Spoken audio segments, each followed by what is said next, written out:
19 లక్షల విద్యార్థులు చదువుకుంటున్నారు. మన టీచర్లు దాదాపు 1,05,000 మంది టీచర్లు ఉన్నారు.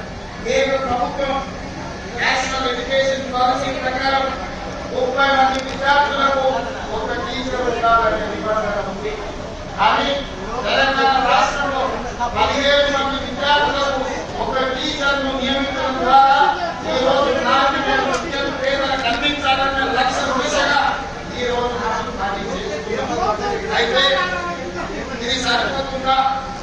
మరి మనం ఎవరితో పోటీ పడాలి? సమాజంలో ఏ విధంగా ఈ విద్యార్థులు తీర్చిదిద్దాలి అనేది ఈ రోజు మనం చర్చించుకోవాల్సిన అవసరం ఉన్నది.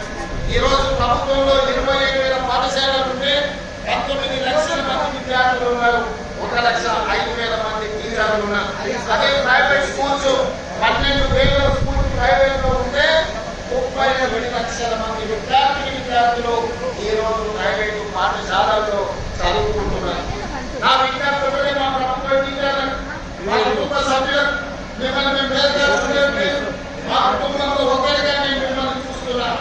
ఈనాడు ప్రైవేట్ పాఠశాలలో మనలో ఉన్న బలహీనత మన బలహీనతను మనం గుర్తించుకోవాలి.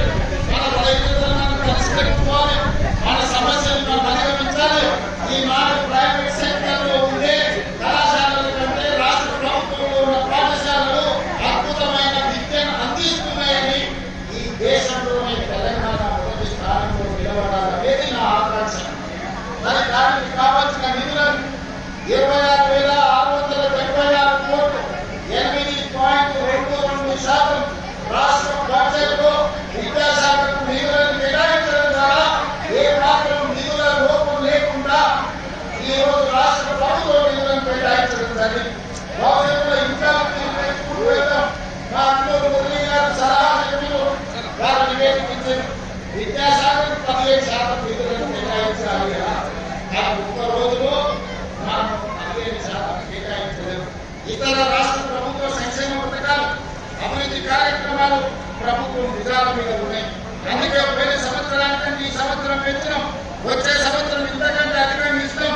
15% విద్యాశాఖకు నిధులు కేటాయించే వరకు ప్రతి సంవత్సరం కొంతగా పెంచుకుంటూ వెళ్ళి విద్యాశాఖకు ప్రాధాన్యత తెలంగాణ రాష్ట్ర ప్రభుత్వం ఇస్తుంది. తప్పకుండా ఆ శాఖను కాపాడే విధంగా ప్రయత్నం చేస్తున్నాం. ఇదేగా ఈ కంటే చూస్తుంటారు మా మంత్రులు, మా ఐఏఎస్ ఆఫీసర్లు విదేశీ పర్యటనకు వెళ్తుంటారు. విదేశాలలో జరిగిన అభివృద్ధిని చూస్తుంటారు. అక్కడ పరిపాలనను పర్యవేక్షిస్తుంటారు. అక్కడ ఏ రకమైన మెరుగుదలతో పరిపాలన అందిస్తుందో మా ఐఏఎస్ ఐపీఎస్